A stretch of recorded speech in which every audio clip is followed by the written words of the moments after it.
I was able to get together two of the world's best professional Nuzlockers in a little competition to save my Nuzlocke. This Nuzlocke had my character positioned at the Elite Four gates. The catch here, I told them that I was down to only the encounters in my box, and it was their job to try and beat the game. Only 5 battles remained in this run. Sydney with Absol and the rest of his dark type accomplices, Phoebe and her Dusclops crew, Glacia and her seals and floating balls of ice, Drake and his powerful dragon squad, and Wallace, who wields water Pokemon from all over the region. The goal was obviously to win the battles and save my Nuzlocke, but in order to avoid a tie, we introduced a rule that the first to win would be deemed the winner. If both Nuzlockers fail to defeat the league, the winner will be the individual who defeats the most Pokemon in their battles. And if somehow, some way both trainers lose on the same Pokemon, the tie goes to the individual who got there first. We're rewarding efficiency here. Our 2 contestants for today included Moxie, a Rad Red champion and crit magnet. Don't crit,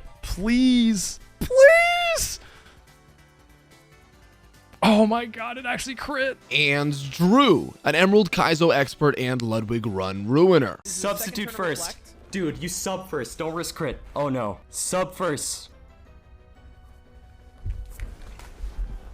No! I left them with 18 total encounters to try and finish the game. The rules here were classic hardcore Nuzlocke rules and then a couple extra. Permadeath was enforced. No more encounters were viable. No items in battle outside of held items were allowed, set mode, and of course an enforced level cap. This meant Moxie and Drew could not bring their Pokemon past the 4th Elite Four member's greatest Pokemon, which in this case was Salamence sitting at level 55. To top it off, each contestant would only have 1 hour to prepare their teams before both would meet at the Elite Four gates at the same time. So the question remains, can Moxie or Drew save my Nuzlocke? Let's meet them and check it out. Moxie, would you like to lead us off? Absolutely, I would love to. You know, I'm just here to help my guy out. You know, he's in a bit of a bind. There's one thing that I'm kind of nice on. It's getting us out of a bad spot. A little bit of steering. I can do that. So you know, I don't know what's gonna be in this box. I don't know what we got, but I'm feeling pretty good. I'm ready. Drew, you led with a piece of paper. It was backwards, which was really hard to read. But what did it say? It said Moxie is trash. Hashtag Team DRXX. But yeah, my name is DRXX. You can call me Drew. I do a lot of hard Nuzlocks, you know, harder Nuzlocks than what these guys have ever done. Emerald Kaizo, Blaze Black, Deathless, Renplat, Deathless, Vintage White Deathless, all this stuff. You know, this will be a piece of cake. Nothing to worry about. I'm just excited to be here. Love my guys. Yeah, it's gonna be fun. It's gonna be fun. Moxie, did you like that? How'd you feel about that? It was all right, man. Well, I'll save the talk for after the victory's sealed, okay? The competition was underway and the 2 Nuzlockers took to their files to explore their options and begin scheming. Moxie and Drew found a diverse cast in their box, including Shiny Walrein and Ice Beam Marowak. Man, this Ice Beam Marowak about to go crazy.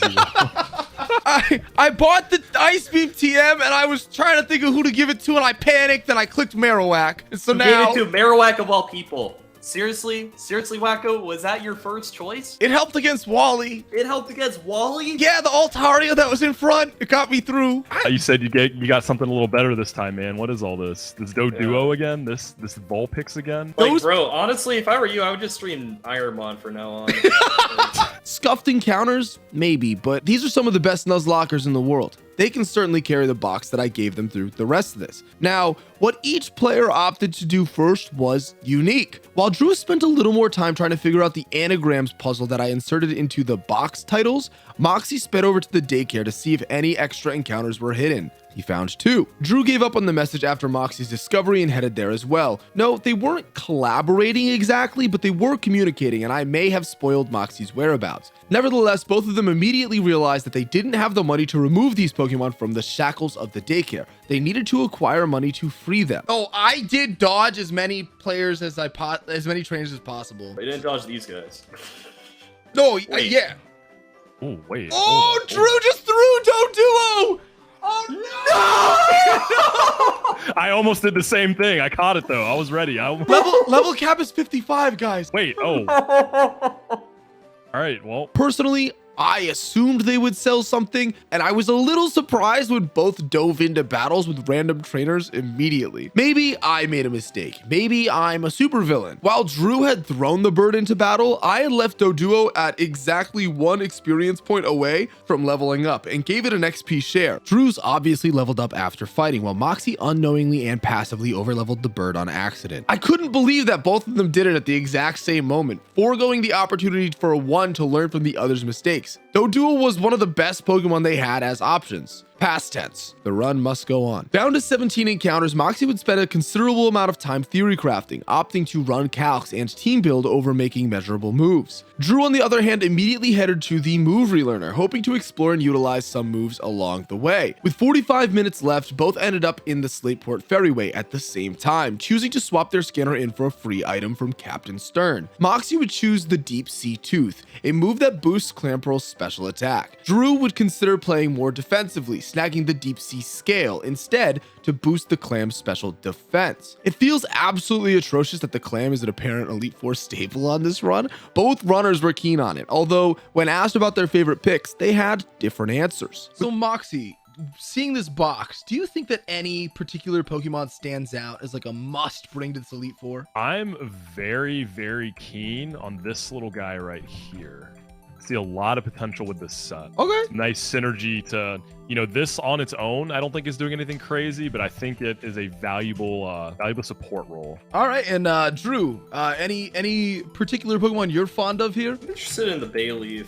There's a lot of Pokemon with ice coverage in, like, on Glacia's team, though. Might hurt a bit, but there's some sauce there, you know? Yeah, I got you. Piquing my curiosity. With a few early picks and some deviations in strategy already, there was still plenty of time for decisions to be made. Moxie went back to the drawing board, rearranging his box and diving deep into his Nuzlocke thought bubble. Meanwhile, Drew sought EVs on a Volbeat, likely eyeing a potential answer to the first Elite Four member, Sydney, whose 2 dark grass Pokemon can't really deal with the speedy bug. With attack EVs in hand, Drew would fly to Victory Road in an effort to lower Volbeat's health significantly enough to trigger its swarm ability. Moxie and Drew would then switch places, with Moxie headed to the grass to farm attack EVs on Cyndaquil, while Drew headed back to the box to game plan. Of course, Moxie would defeat the entire Windstraight house to grab the Macho Brace and double Cyndaquil's EV yield each battle. In the meantime, Drew grabbed the Super Rod from Moss Deep and headed to the entrance to Victory Road to fish up Love Discs and capture some Heart Scales. Did Drew really struggle with fishing in Gen 3 with Speed Up? I forgot about that, Drew. That's hilarious. What? Oh no, dude, I'm Wait, this is so funny. No, not even a little bit. With 25 minutes left in the competition, there was a lot to do and not a lot of time. Between buying things, setting learn sets, and EV training, these guys were tasked with making really tough decisions and sacrifices. Drew was making some serious progress with his team's learn sets. He scouted Mawile, Kecleon, Quillfish, Volbeat, Bayleaf, and Clamperl, making some difficult calls. Moxie, on the other hand, was determined to make this Cyndaquil the beefiest fire porcupine in the land. After putting the Pooch population on the endangered species list, Moxie just kept on chugging the dog's EVs. Drew would spend the next little while edging Bayleaf to ensure the grass behemoth would evolve after only 1 Elite Four battle. Moxie finally concluded his Poochiana massacre and headed back to the box to plan once more. With no time left to prepare, the Nuzlockers were cornered. This was it. Their teams were final, and what did they prepare? Before we go in, would you guys like to introduce your teams? Obviously, you don't have to talk about what each Pokemon's going to do because you guys don't want to give anything away to your opponent. But if you'd like to introduce the team that you're using, I invite you to do so. Moxie, if you'd like to go first. So we've got Delcatty, Volbeat, we have Bayleaf, Cyndaquil, Kecleon, and Clamperl. Okay. Drew? Okay, interesting stuff. I got my boy Brian the Volbeat. I got my girl Raven the Mawile. Quillfish. Follow DRXX the Bayleaf. I got Clamperl and I got Voltorb. Both runners opted to bring Volbeat, Bayleaf, and Clamperl. The differences? Moxie included Delcatty, Cyndaquil, and Kecleon, as opposed to Drew's Mawile, Quillfish, and Voltorb. Starting with exactly the same assets and information, the two professionals brought very different rosters, with likely very different move sets. Their strategies had to be different, which probably meant that one was more efficient, which means we're almost definitely going to have a winner here. Both runners entered Sydney together, and Drew took off, breezing through Sydney's first 4 Pokemon with White Herb Volbeat. Mightyana's Intimidate triggered the herb immediately, as Drew nearly swept the entire fight. Drew ran into only one small problem. The final Crawdont wasn't a guaranteed kill. Afraid to lose a Pokemon to the first member of the Elite Four, Drew stalled while calculating an escape route. Though initially less efficient, Moxie's Delcatty opened with Swagger and then psyched up, which allowed the cat to copy the doubled attack stat. After eating a double edge that the cat was very dead to crit from, Moxie was able to baton pass the attack boost onto Volbeat. After the dog hurt itself in confusion on the switch-in, Moxie would sweep the rest of the fight with ease. Moxie evolved Bayleaf as Drew made his final decision. He was going to roll Signal Beam on Crawdon. I'm pretty sure the skills.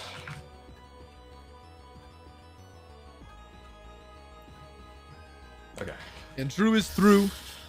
Sydney as well. While Moxie was able to begin preparations for Phoebe before Drew, Drew's quick planning allowed him to enter the fight just moments ahead. Drew had announced how comfortable he felt heading into this one, while Moxie seemed to be winging it. Still, RNG on the opening Dusclops would define this fight. While Moxie was able to set up infinite tail glows with Volbeat as a dumb Dusclop spammed protect back to back, Drew met a Phoebe with harsher intentions, cursing the opening Quillfish almost immediately and sending out Thunderbolt Banette next. Drew's plan was out the window as Mawile ate the oncoming T-Bolt and suffered dramatically from it. With the crit dodged on Mawile to get some chip damage, Drew was steering hard. Moxie, on the other hand, well, as it turns out, a max special attack boosted Kecleon from Volbeat's Tail Glows into Baton Pass in this instance was pretty lethal with Feint Attack. Although it didn't outspeed either Banette nor Sableye, Moxie knocked out the first Dusclops and prepared a Lumberry to deal with the oncoming Will-O-Wisp, and cleared it. It did take 2 Thunder Punches to defeat Sableye, though Kecleon was plenty tough enough to eat Sableye's hit and one more from Thunderbolt Banette. The final Dusclops collapsed, and Moxie was through. Moxie evolved Cyndaquil here and started pushing Glacia,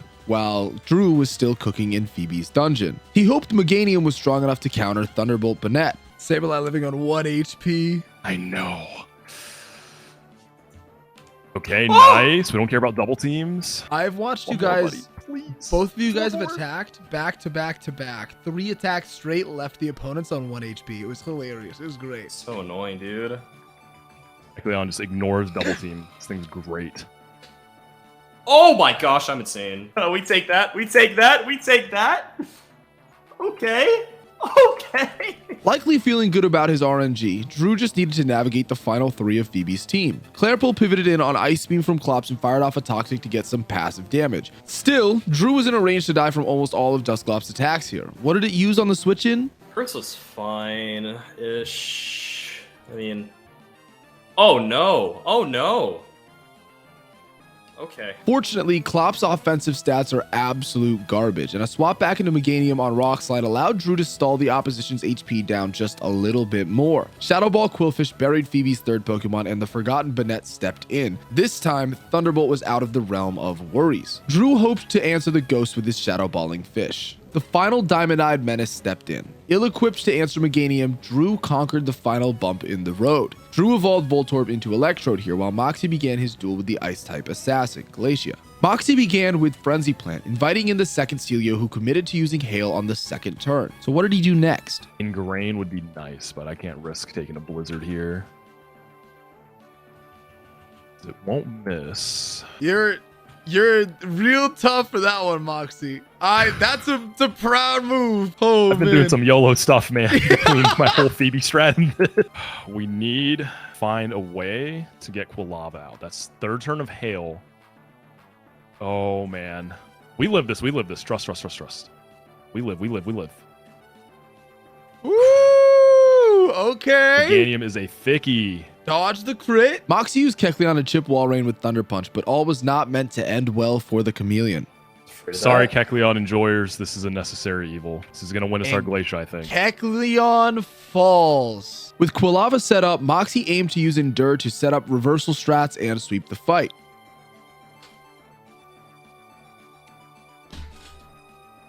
Wait, what? Oh, no! Oh, no. Moxie would frenzy plant the wall raining and recover some health with Shell Bell, but the recharge turn proved too wide open for Glacia's roster. With seemingly only one answer left to give, Moxie sent in Delcatty to hopefully defeat the rest of the squad. He opened with Swagger and was able to cause back-to-back turns of confusion damage with it. Smashing the rollout button, Moxie prayed. That's good damage. It's gonna blow up, isn't it? Okay, that's fine. No, I think fast. I'm slower now. I'm definitely slower now. Okay, Crit. that's okay. That's fine. Crit That's right fine. here. +2. This is good because it won't blow up there, or it's not as likely. Oh god, it's pretty likely to blow up now though if I live this. Okay, I didn't get crit. That's good. Can I outspeed this at -1? No. Oh man, The cat so falls. close. Moxie fired off a final Toxic with Clamperl, but asked Volbeat to stall the ball of ice out with Moonlight while stealing passive damage away. Gotta dodge freezes. Oh, at least I'm faster. Bro. Bruh. It's fine. Oh no. It's fine. Got See? the berry juice. We're gonna moonlight up. Ah, Dude, I don't know if even poison we're puts it just into range. Oh ancient my power. No shot, dude. God! No, Moxie! Oh, Back to no, back Mox- Clamperl's Water Pulse was just enough to push Moxie over the edge. Beaten and battered, Moxie's final friend would head into Drake all alone. Of course, Drew was still plugging away on his side of the competition, though a bit behind, Progress was still crowned king over pure speed. Drew got his feet wet with Glacia immediately, poison fanging and poisoning the opening Celio on Glacia's side. Using Iron Defense and baton passing into Electrode, Drew planned to take advantage of his now bulky electric type. Of course, the ice ball hit on the walk into Celio made things a little awkward. After the finish, Drew swapped into Clamperl, who provided the much needed bulk to deal with Glacia. Similar to Moxie, Toxic from the Clam provided some value before Volbeat switched in. Hoping to bring a withered Volbeat back into the fight, Drew opted to push for Moonlight. Yeah, we're an overgrowth, Alright. so like no shot this lives. Okay. Enough. No crit, no freeze. Come on. Oh, okay. Well, maybe I shouldn't talk. Back to Clamperl, another Toxic would serve Drew incredibly well, as Quillfish this time stepped up to help stall. With Shadow Ball delivering the final blow, Drew walked Mawile in on Glalie Ice Beam. Intimidate here meant Explosion would hopefully hurt less if it came to that, but the Steel typing was working wonders. Poison Fang wasn't able to land a status on the first try, but the second iteration blessed Drew with a fighting chance. Dodging the Ice Beam crit, Glacia's Glalie was now badly poisoned and trembling. Still, the onslaught of Ice Beams was adding up. Drew paid a final farewell to Volbeat, trying to get a free switch in, and called it a much-needed sacrifice. Briganium just had to clean up what Mawile and Volbeat left behind. Wow. Moxie's through. Come on, Briganium, you got it, buddy. Moxie's through with one Pokemon. No!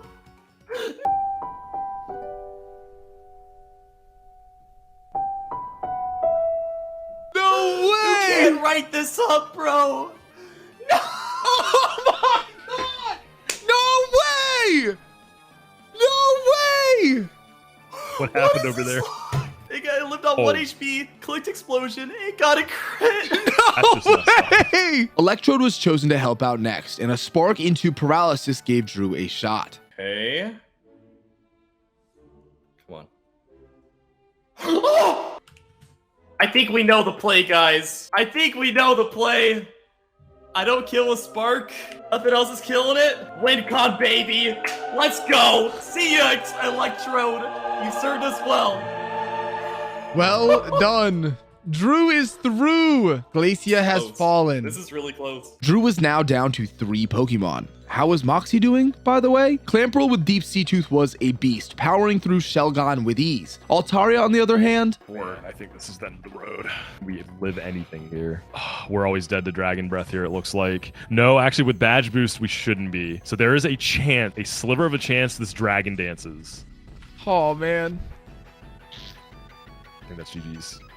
Oh, Moxie So- has fallen one Pokemon in. Drew, in order to beat Moxie, all you need to do is beat 1 or 2 Pokemon. However, Gotta beat 2 Pokemon. However, my Nuzlocke would still lose. So please, for the love of everything, win. Drew was the only professional Nuzlocker left with the opportunity to save my Nuzlocke, and it wasn't looking great. Maybe the best we could hope for at this point was the competition victory, because the tools needed to beat the rest of this league appeared absent. And sealing the deal on this victory wasn't exactly cake either. Drew needed to clear 2 of Drake's dragons to win. Could he do it? Icy Wind didn't do nearly the damage he needed against Shelgon, as Drew's clan was running Deep Sea Scale instead of Tooth, which meant he didn't have the special attack boost that Moxie's did. Shelgon was full restored after nearly fainting and overpowered the clan with a mean double edge. Panicked because Drew understood that both of his next encounters baited in Earthquake Flygon, he set up Minimizes hoping for a bit of good fortune.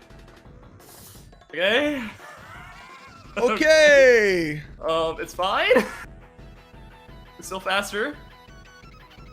Miss? Come on, miss. Come on, just miss. No! Here's my theory. Something's broken about the game code where Minimize increases Rock Tomb's accuracy. I've never I dodged swear. a Rock Tomb. I swear. Today's not your day for the RNG, man. You got explosion crit. One of these are bound to miss, right? There's no way it's 2 attacks on me in a row. I still outspeed because of dash boost. Just miss once, man. Bro, what? Oh my god. No way, man. That's crazy. Don't hit me this time now. Okay, wait. Still outsped somehow. Okay, I'm not even gonna question it. I'm not even gonna question it. We got +6 evasiveness. Okay, yeah, this is scary. Yeah, badge This boost. Flygon has Flamethrower, Crunch, Dragon Breath, and Earthquake. I am dead to say the least. All we gotta do is dodge a few. That's all we gotta do, man. That's all we gotta do. Is just dodge a few Earthquakes. That's all we gotta do. Oh man. Oh, dude, this is so much pressure. All right, count me down, Whacko. 5, 4, Come 3, 2, 1. Launch. Dude, there's no way. That's crazy. How did you click Minimize 3 times and not get 1 MIG? 3 of the moves that hit you were rock moves. In Gen 3! Though Intimidate forced Flygon to use its far weaker move in Flamethrower, Mawile was no match for Mr. HG, and the game was over. The winner was decided. As we discussed at the beginning of this video, if both players finished on the same Pokemon, the person who got there the most efficiently would be crowned. Congratulations, Moxie, the first Nuzlocke Showdown champion.